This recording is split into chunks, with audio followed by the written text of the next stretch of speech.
Hello and welcome back to another episode on my lovely channel. So after a very long hiatus, and I'm not about to be quoted on the 12-month break in my episodes, I am coming with some lovely insight on a very special topic to me, and that is boundaries. And if you haven't heard about boundaries, you are in for a lovely surprise. So I like to think of boundaries as realizing that our bodies are kind of like our homes, and we think of it as a literal space. And boundaries can either allow you to create more space in your life if you're lacking that, or allow you to bring people in as well as take the necessary steps to let people go. It's very much along the same lines as discipline is the highest form of self-love. I think boundaries is also one of the highest forms of self-love. Boundaries is also a beautiful way of connecting with people because life is very much about relationships, and 90% of our day-to-day life is with the relationship with other people. Like it or not, we are social beings, and that is our life. We spend time around other people. So we have to know how to interact with them and what is appropriate, what is not appropriate, what is comfortable for us, and what is not comfortable for us. And that's where boundary comes in, because we have a lot of people that like to overextend and give so much of ourselves to everyone around us. We always like to help and be there as support for people. And I think boundaries is how we have to allow ourselves not to overextend ourselves. It's, I would love to be there for you and I will be there for you, but there are certain things that I am not comfortable being there to be doing, and there's certain things that I'm not comfortable discussing. There's certain things that are not okay with me. And I like the fact that when we implement boundaries with people, a lovely way of it is you are not only giving yourself the opportunity to grow, but you are giving another person the opportunity to grow. When you give that person a boundary, you give them the opportunity on how they are going to react to that. As someone that has been on the receiving end of a boundary being placed, I kind of didn't know what to think of it immediately, and I was very much in the buffering, like, um okay, and I couldn't really continue with that conversation because I didn't know what to do with that boundary being placed. But in every conversation after that, when I found myself in a similar situation of being too emotional and letting my emotions come up on me and shouting or screaming or crying like uncontrollably, I had to pause and I just had to like mentally stop. If it was, I had to stop explaining myself, I had to stop listening, even if sometimes I just blanked out in the conversation. That's what I had to do, because I knew that if I proceeded in that conversation, if I proceeded in the way that I was going, which was very emotionally invested, I wouldn't be able to get my point across because I would be screaming. I would be trying to defend myself. I realized, okay, I need to take a page and just cool off for 5 seconds. Maybe not discuss it with anyone and not talk about those topics until I was ready to talk about it. Coming back to our topic, that's why boundaries are so important. Boundaries allows you to put your needs first, to say your story in the way that you need it to be said, to deal with the traumas that you need to heal from. So if you don't know, like, the different types of boundaries, we are going to get into that. I'm very excited. I'm very opinionated, as you can tell. So let's get into the types of boundaries.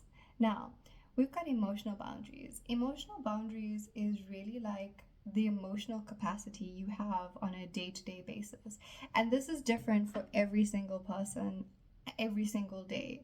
Like, I could go to work today, I could have a great day, and I will then have the capacity to come home, cook, speak to my friends, go for dinner or do those sorts of things, dress up, have fun.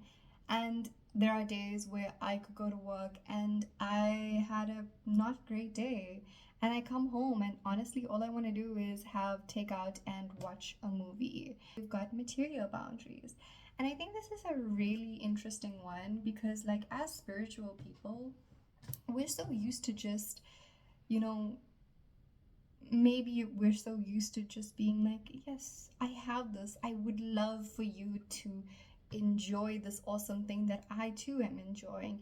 And if you like it, you can use it. And, if you want to do this, you can do this. If you want, my beauty blender, sure, you can have my beauty blender. If you want to use my clothes, sure, you can use my clothes. But material boundaries are actually really important because clothes, your material possessions have part of your essence, they're part of you in certain ways as much as you allow them to be. But for many people, your clothes become part of your identity. For me myself, like, I have the staple outfits that I wear because I like them, and my energy is so imbued in those things because they're part of me, and I'm not attached to them. Like, if I had to give them away, I'll give them away. But the point is, our possessions have our energy, and not all the time will people come into your environment requesting your possessions. Will they give the same respect to them as you would?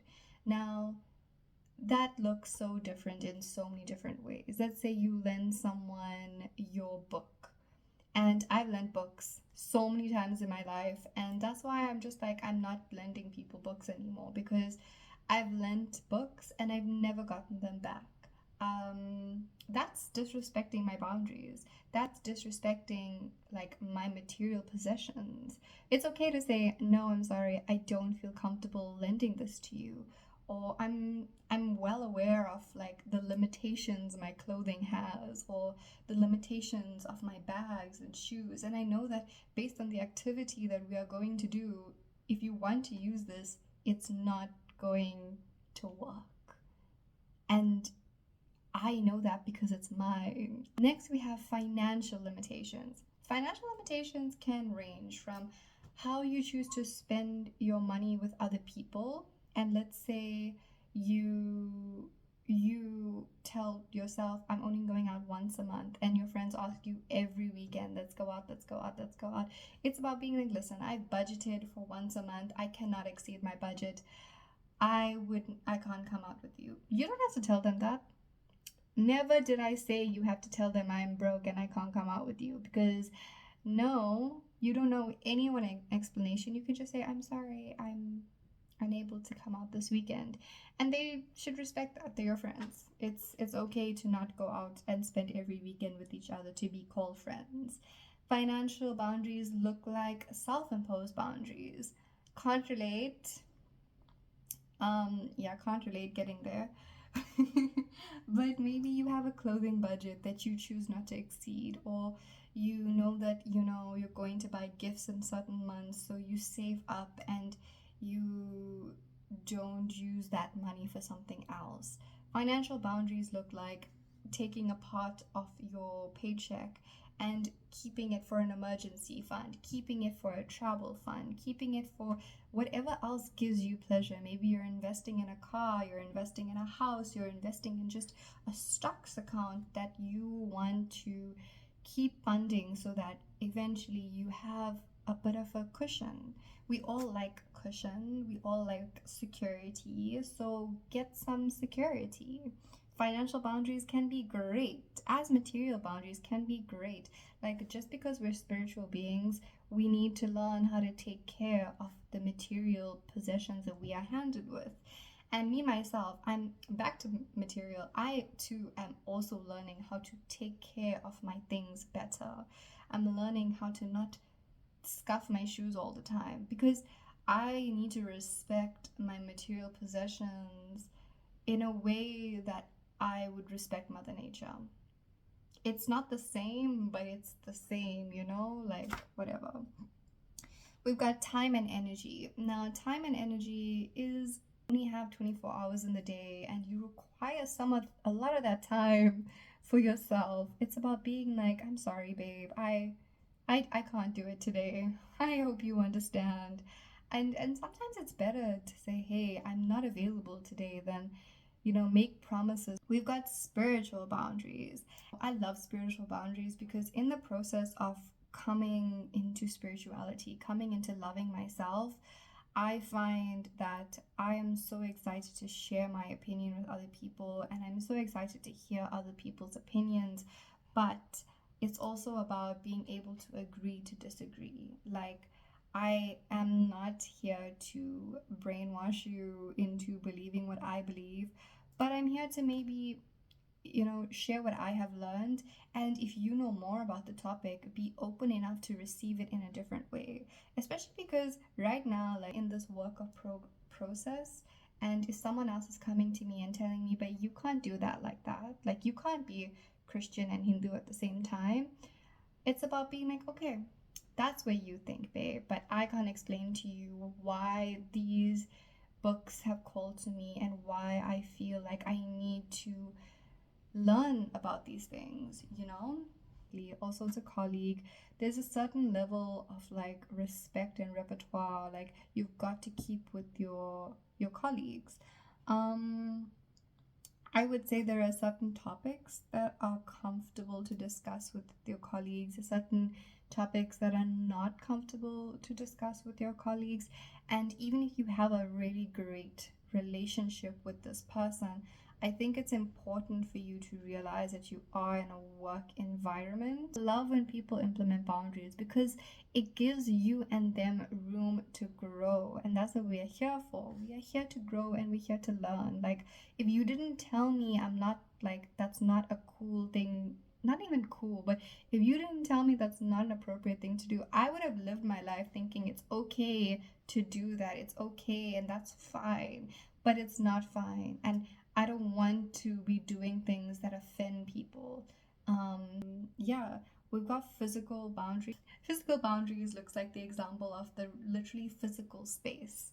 And whether or not you like to hug people, whether or not you feel comfortable hugging someone, or whether you just hug them out of the sake of, it's a family event and you have to hug everyone.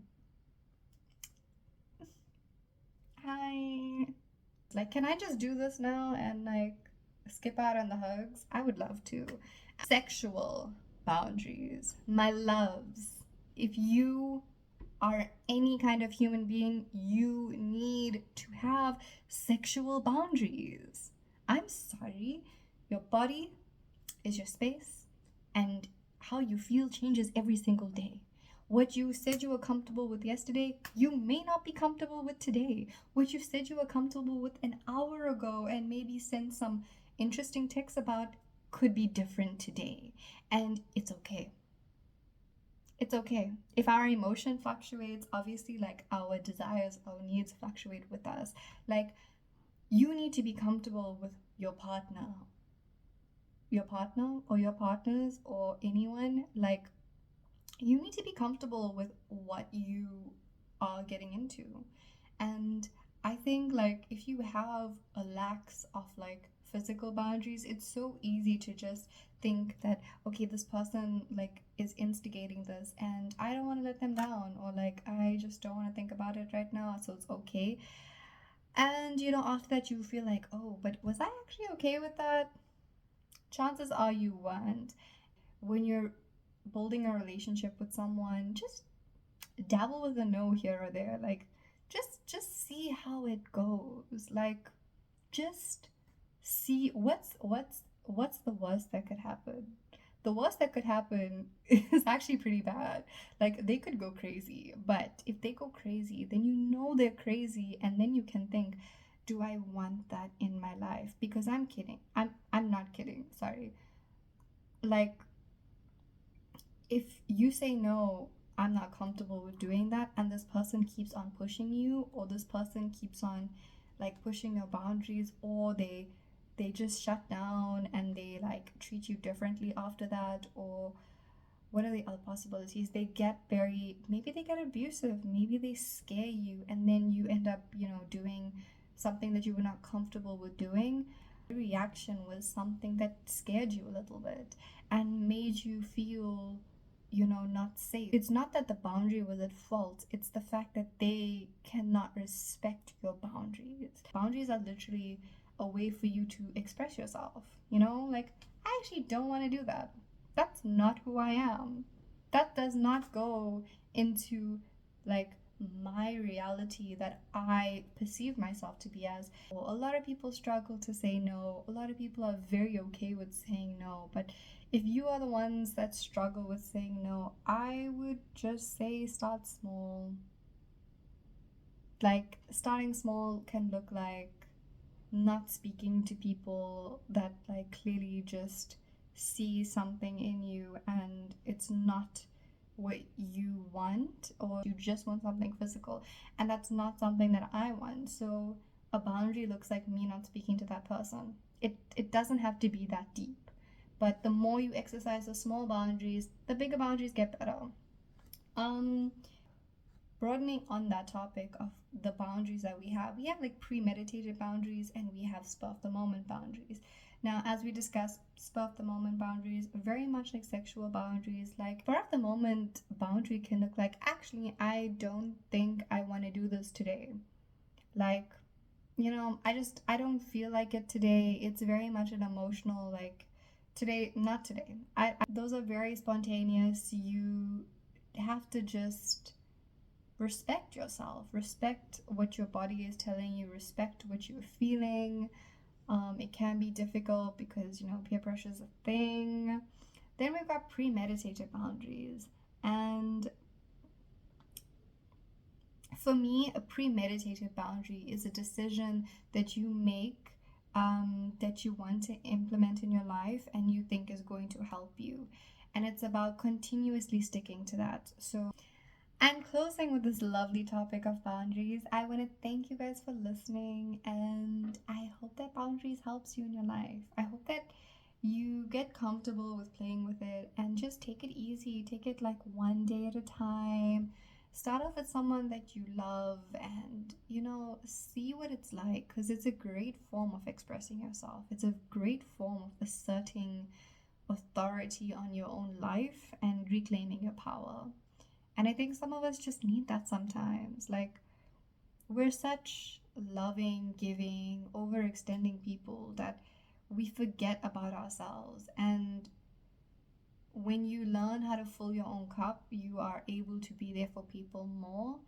And also, you're able to see a bigger picture, because in that process of giving, giving, giving, you lose yourself as well. And you may not be giving from a place of love anymore. You may be giving from a place of obligation, and that never feels great. Sometimes people would rather just prefer if you take the time that you need to and regroup and come back when you're ready, and learn to be comfortable with asserting your journey and your boundaries and implementing those things.